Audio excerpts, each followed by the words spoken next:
आइए मनुष्य विद्यासागर जी, मेरा प्रति नमस्ते, अपनी वाणी को शुरू कीजिए। नमोस्तु। जय बोलो अनंतानंत सिद्ध परमेष्टि भगवान की जय। जय बोलो देवादिदेव वृषभनाथ भगवान की जय। जय बोलो जिनवाणी सरस्वती माता की जय।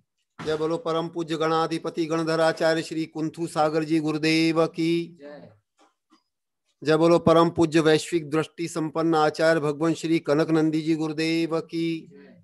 सत्य सनातन जैन धर्म की जय बोलो परम पूज्य आचार्य भगवान श्री गुप्ती नंदी जी गुरुदेव की समस्त संत वृंद की।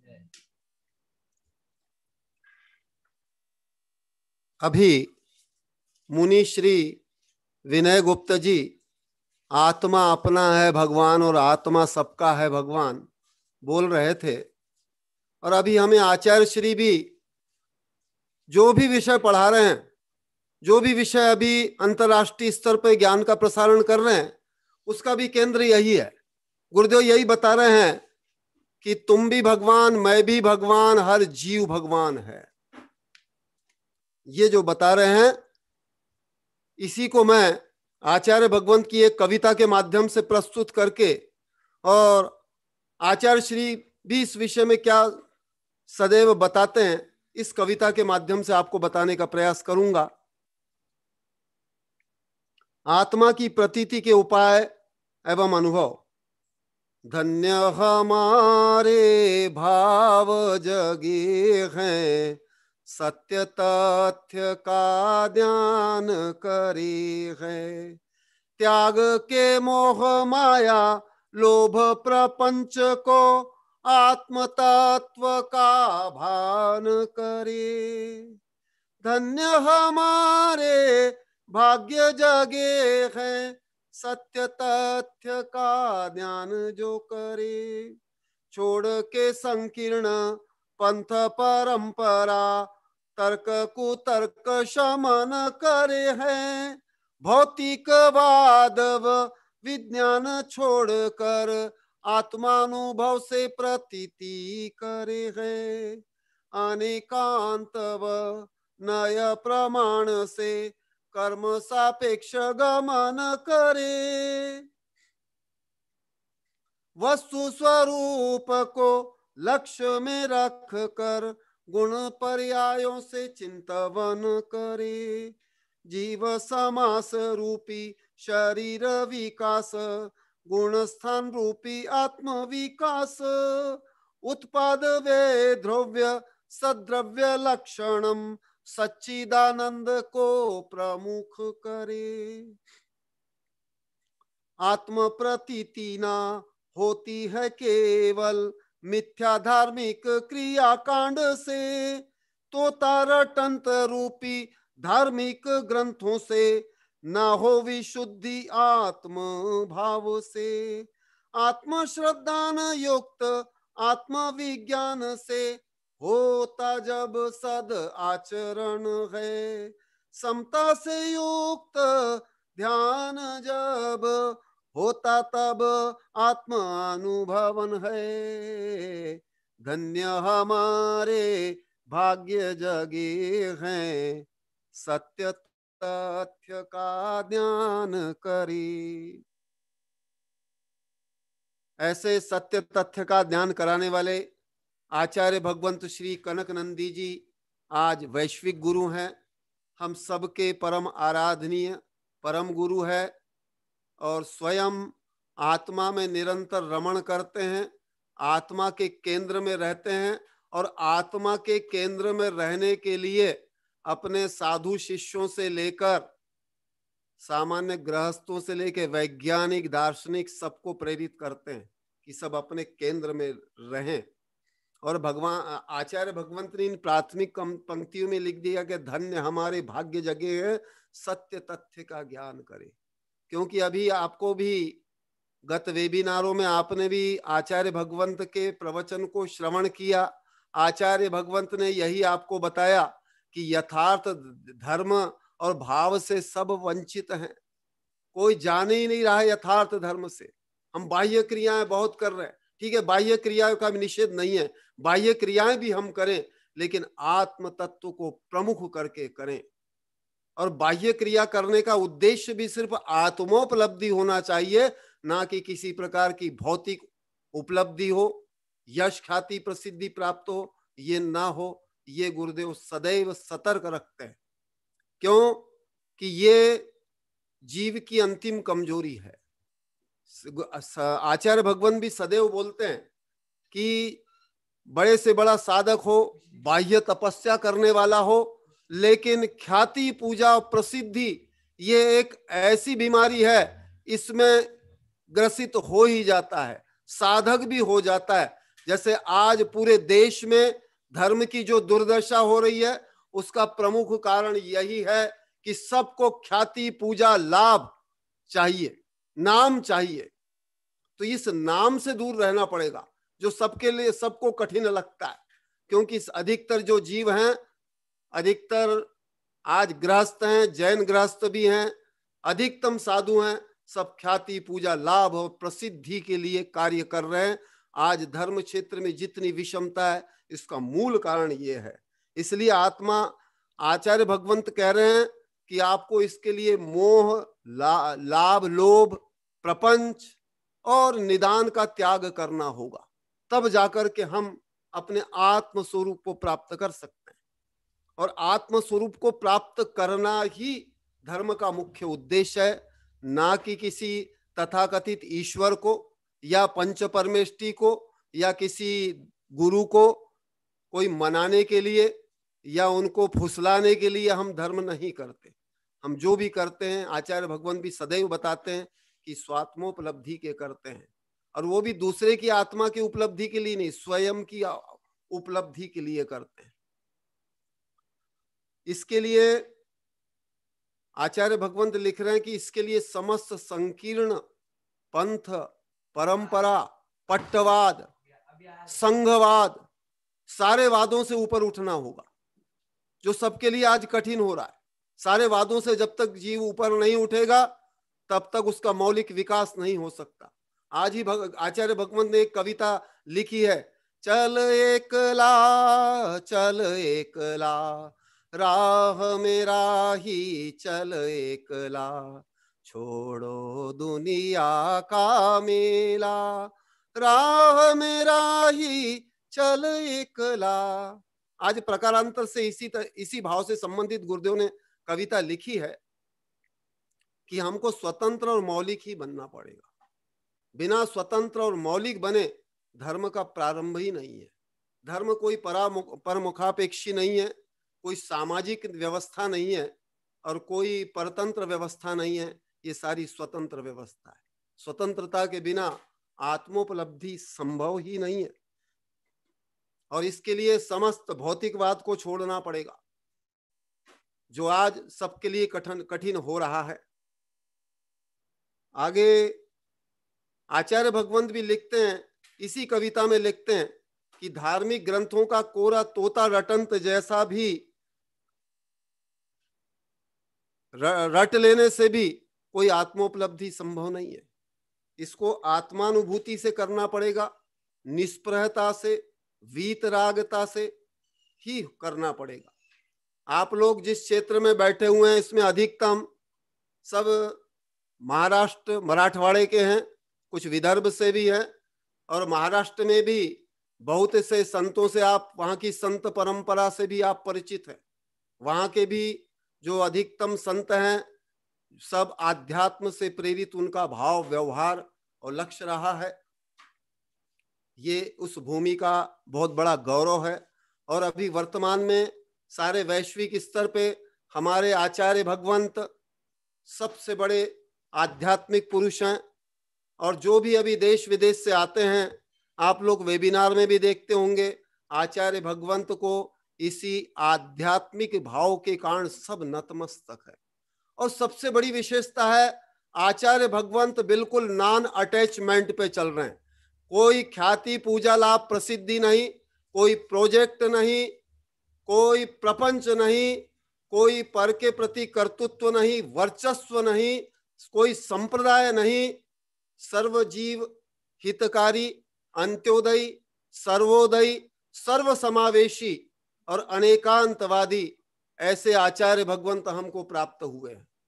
मैं प्रवचन करने कम बैठा हूं, मैं आचार्य श्री के माध्यम से ये बताने बैठा हूं कि हम सब अपने आत्म स्वरूप को समझे, जो हमारा प्रमुख धर्म है, और जिसके लिए आचार्य भगवंत के समस्त शिष्य वृंद, आचार्य भगवंत श्री गुप्ती नंदी जी भी प्रतिदिन आचार्य भगवंत की प्रशंसा करते हैं, आचार्य भगवंत की आराधना स्तुति करते हैं।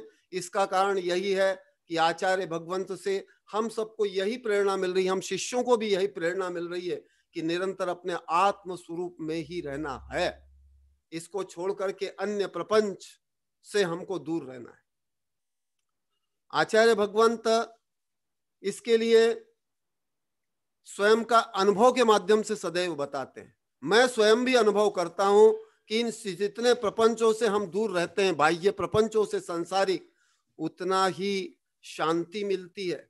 आप लोग देख रहे हैं कि इस कॉलोनी में हम लोग 19-20 माह हो गए यहाँ पर प्रवास रहते हैं, सारा श्री संघ, यहाँ के आबाल वृद्ध वनिता सब यही अनुभूति बता रहे हैं कि गुरुदेव आपके सन्निधि से हमको बहुत शांति प्राप्त हुई है।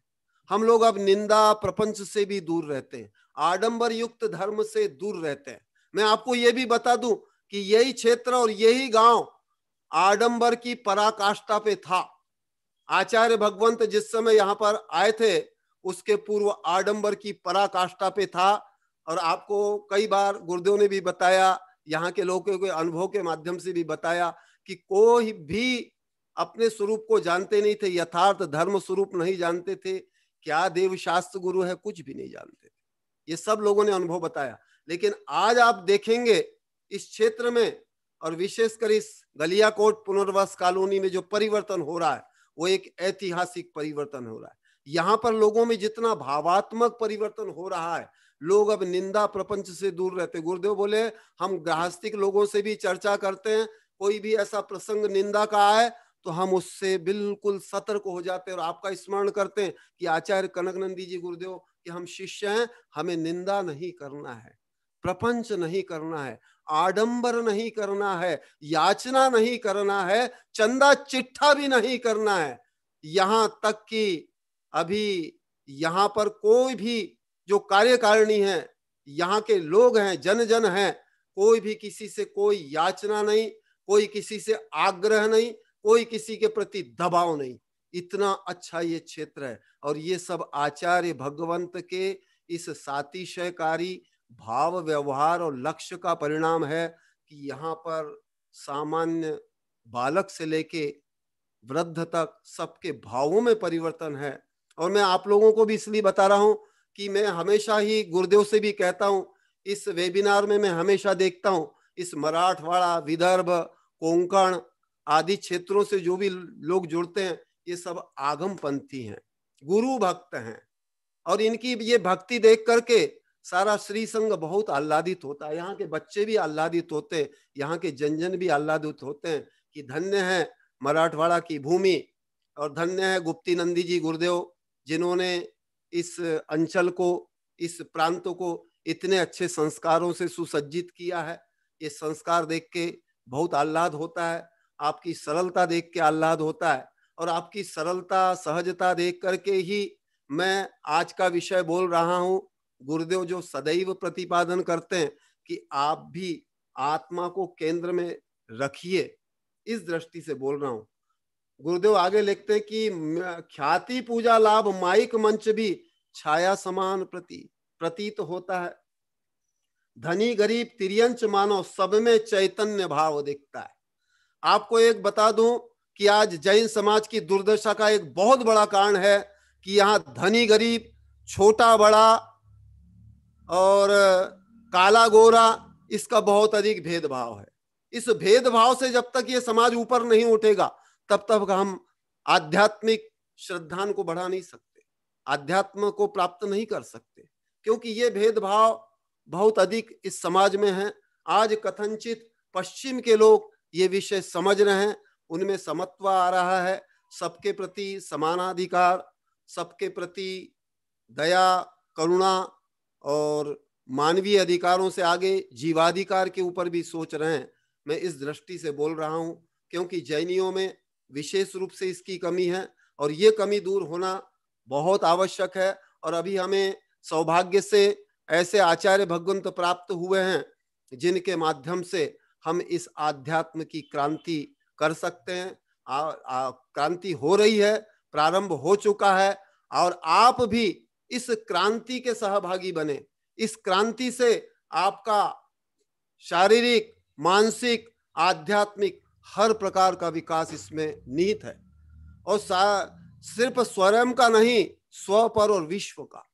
क्योंकि जो स्वयं का विकास करता है, स्वयं को जानता है, स्वयं के भाव की विशुद्धि करता है, उसके माध्यम से निश्चित ही पर की भी होती है और विश्व की भी शांति होती है, विश्व में भी शांति होती है ऐसे। लेकिन इसके लिए हमको क्या करना पड़ेगा, क्योंकि ये प्रश्न आता है कई बार, तो हमको आकर्षण विकर्षण से दूर होना पड़ेगा, निंदा से दूर होना पड़ेगा, कुभावों से दूर होना पड़ेगा, पंथवाद, संतवाद, ये सारे वादों से दूर होना पड़ेगा। और जैन धर्म का जो प्राण तत्व है अनेकांतवाद, उस अनेकांतवाद को अपनाए बिना, और अनेकांतवाद के अभी इस पूरी पृथ्वी पर सबसे ज्वलंत जाज्वल्यमान कोई प्रतीक हैं तो आचार्य भगवंत श्री कनक नंदी जी गुरुदेव है, जिनके पास आकर के किसी भी पंथ का व्यक्ति हो उसको ऐसा लगता है कि मुझे अपने आध्यात्मिक गुरु की प्राप्ति हो गई है। मैं आपसे ये भी बताऊं विशेष रूप से आचार्य भगवंत की विशेषताओं के बारे में, कथनचित दिगंबरों को देर से परिचय होता है गुरुदेव के व्यक्तित्व, कृतित्व और लक्ष्य का, लेकिन अजैन व्यक्ति जो आध्यात्मिक भाव से संयुक्त हैं, ऐसे जन आचार्य भगवंत के पास एक बैठक में आकर के इतने प्रभावित हो जाते हैं कि बोलते हैं हमको तो विश्व गुरु मिल गए, हमको महागुरु मिल गए। मैं आपको 2-3 उदाहरण भी बता देता हूं।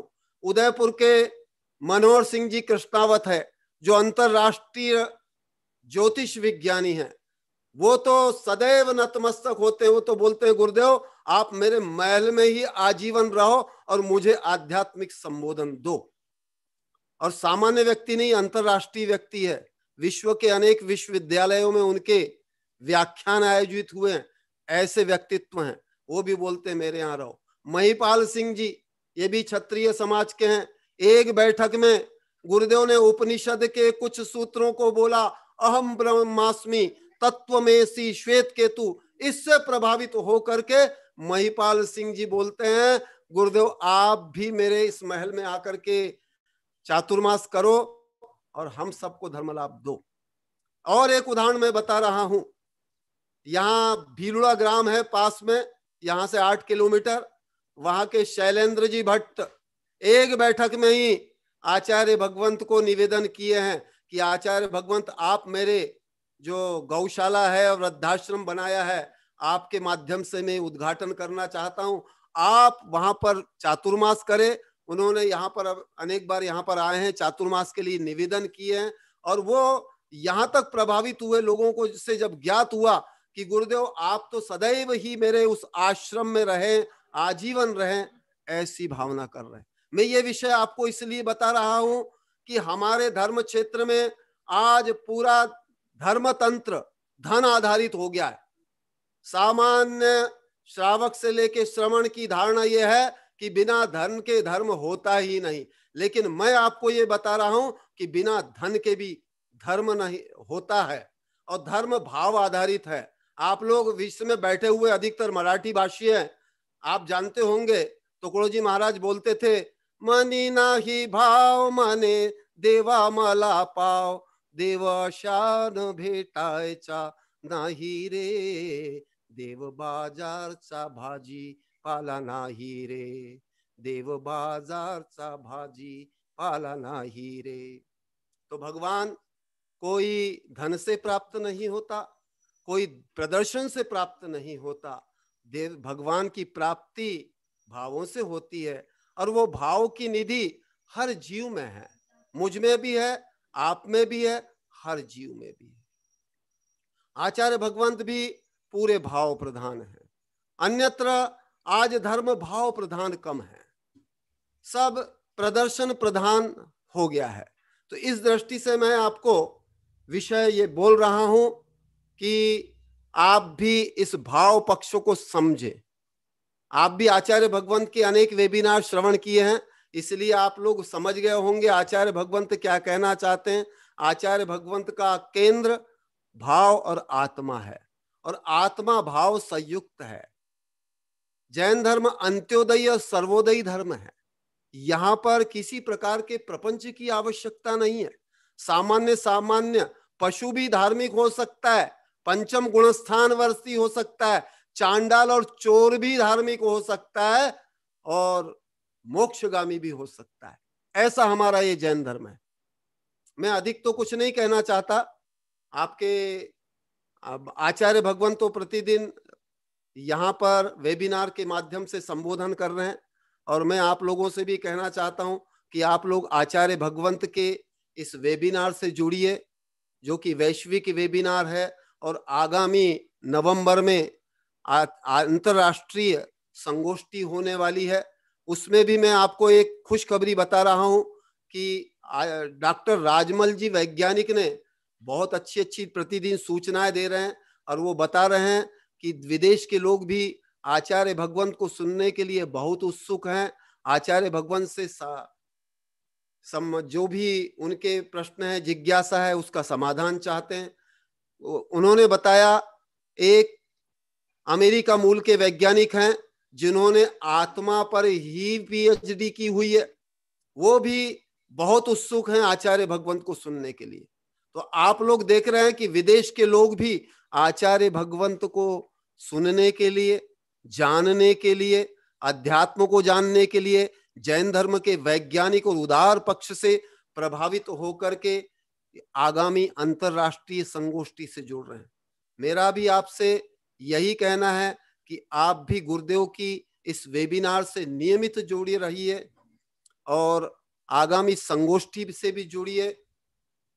और आप देखते हैं कि आचार्य भगवंत गुप्ती नंदी जी, आचार्य विद्यानंदी जी, संगस्थ मुनिराज और आचार्य मुनि आज्ञा सागर जी, अन्य भी साधु आचार्य भगवंत से जुड़ के प्रतिदिन वेबिनार का श्रवण करते हैं। और आगामी वे जो संगोष्ठी होने वाली है उसमें भी अनेक आचार्यों ने भी भाग लेने का अपना मानस दर्शाया है। यहाँ पे आचार्य अनुभव सागर जी भी आए थे, वो भी बोले मैं भी अवश्य गुरुदेव की इस अंतर्राष्ट्रीय संगोष्ठी में अपना प्रबोधन दूंगा।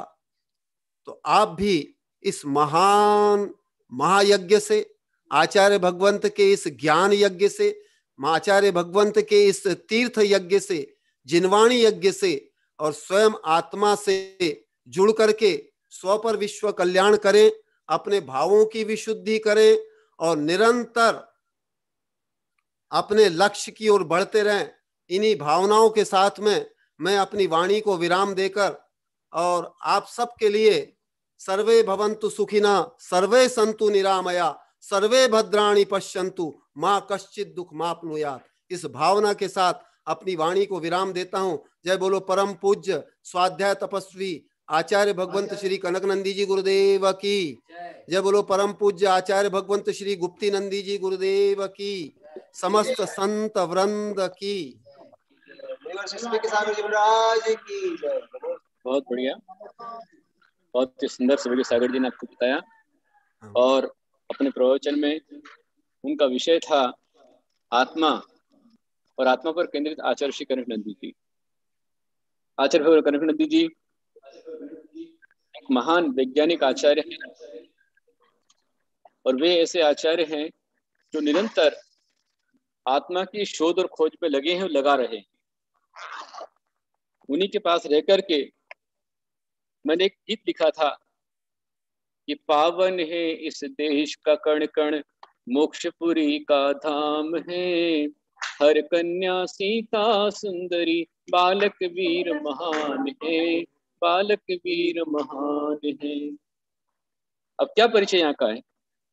जहाँ संत जन तपोभूमि में अध्यात्म पर शोध करें, भौतिकता से ऊपर उठकर निज आत्म की खोज करें, निज आत्म की खोज करें।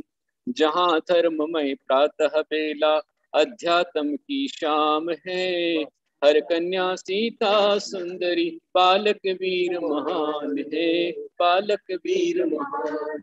ये हमारा गौरवशाली भारत है, और उस गौरवशाली भारत का गौरव दिलाने के लिए, उस गौरव को जगाने के लिए हमारे गुरुदेव दिन रात प्रयास कर रहे हैं। आज जो भारत की छवि है पूरे विश्व में, वह छवि अच्छी नहीं है, ये यथार्थ छवि नहीं है। भारत ऐसा नहीं है। भारत एक ऐसा देश है जिसने इस युग को, इस संसार को तीर्थंकर जैसे महापुरुष दिए हैं। तीर्थंकर और अच्छे अच्छे महापुरुष संत ऋषि मुनि दिए गए हैं, परंतु आज स्थिति बड़ी खराब है। उस हालात को हमें सुधारना है, बदलना है, और इसकी शुरुआत दूसरे से नहीं, अपने आप से करना है।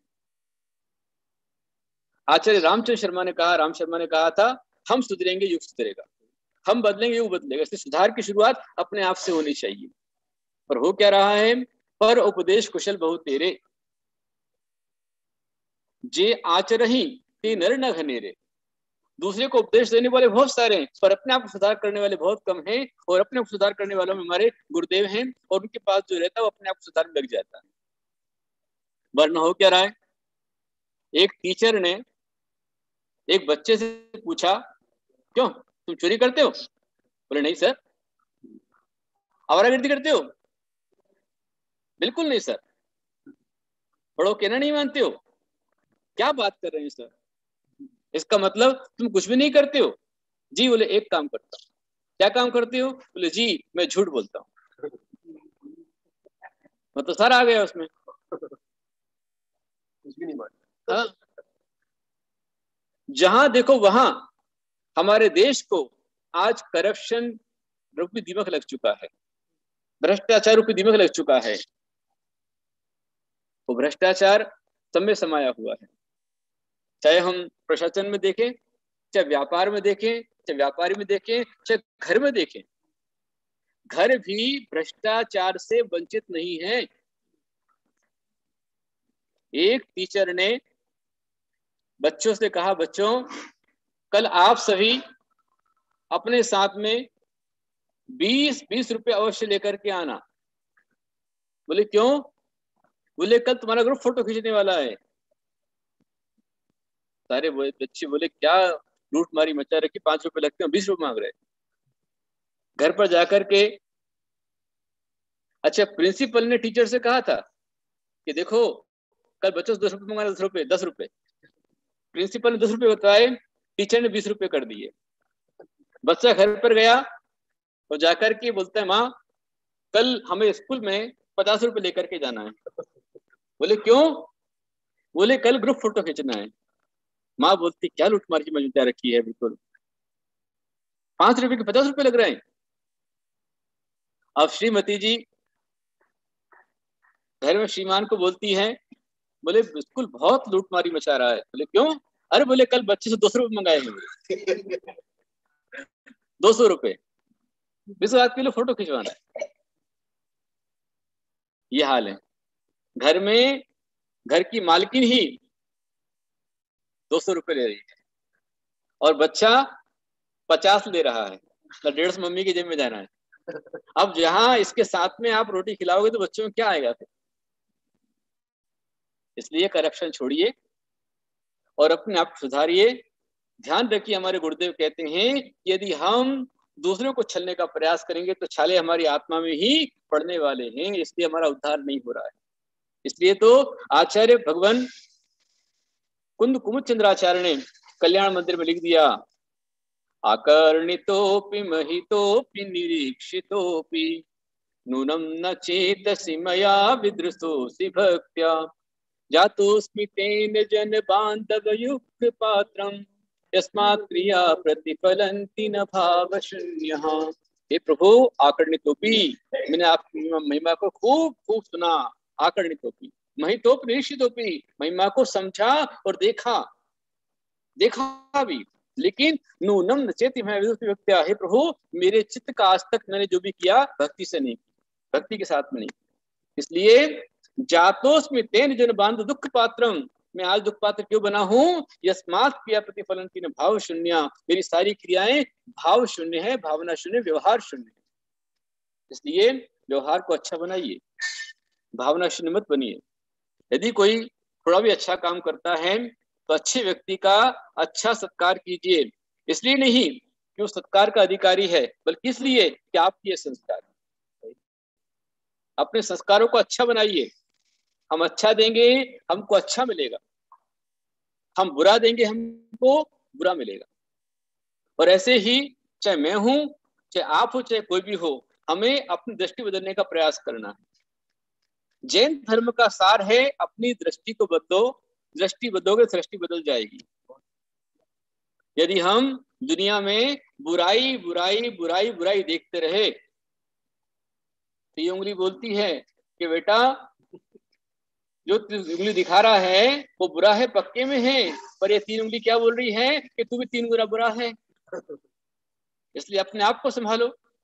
इसलिए हमारे कवियों ने लिखा, बुरा जो देखन में चला बुरा न मिलिया को, जो दिल खोजो आपना मुझसे बुरा न कोई। यदि हमें सब जगह बुरा बुरा बुरा दिखता है तो जानना कि हमसे बुरा कोई नहीं, हमको सब बुरा दिखला रहा है। जैसे हनुमान जी जब लंका में गए और वहां से जब रावण का युद्ध हुआ, विजय हुई, स्वागत सत्कार चल रहा था, तब वर्णन करते हुए हनुमान जी ने कहा कि भाई मैं अशोक वाटिका में गया था, वहां के सारे फूल एक से बढ़कर एक थे, लेकिन सब लाल ही लाल, लाल, red red red. Sita ji बोली, अरे हनुमान जी आप तो 2 दिन के लिए आए थे, मैं तो कितने समय उस अशोक वाटिका में रही हूँ, वहां पर सारे फूल सफेद थे। हनुमान जी ने कहा, माता मैं हनुमान आपका वीर भक्त हूँ, आपका पुत्र हूँ, मैं झूठ कैसे बोल सकता हूँ, मैंने स्वयं देखा सारे फूल लाल थे। सीता जी बोली, बेटा मैं तेरी माँ हूँ, तूने मुझे माँ बनाया, मैंने देखे वो सारे सफेद थे। दोनों में आपस में टशन हो गई। तब रामचंद्र जी कहते हैं, जिनके पास सापेक्षवाद था, अनेकांतवाद था, तो रामचंद्र जी कहते हैं कि जो सीता जी कह रही हैं वह भी सत्य है और जो हनुमान जी कह रहे वह भी सत्य है। सीता जी भयंकर कष्ट आने पर भी उन्होंने अपनी समता को नहीं छोड़ा, इसलिए तो यथार्थ दिखता रहा।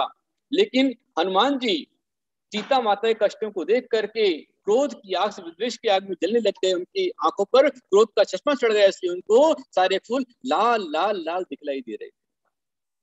ऐसे ही यदि मेरी आत्मा पर विषमता का चश्मा चढ़ा हुआ है, विषमता मेरे अंदर है, तो मुझे सब विषम विषम दिखलाई देता है।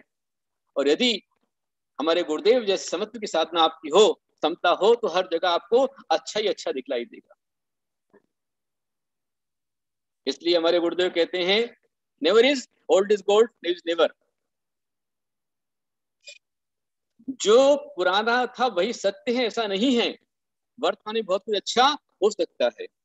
हमारे साथ में होता क्या है कि हम भूत पूजक हैं, हम भूत की पूजा करते हैं, पहले ऐसा था वैसा था, अरे आज भी तो है।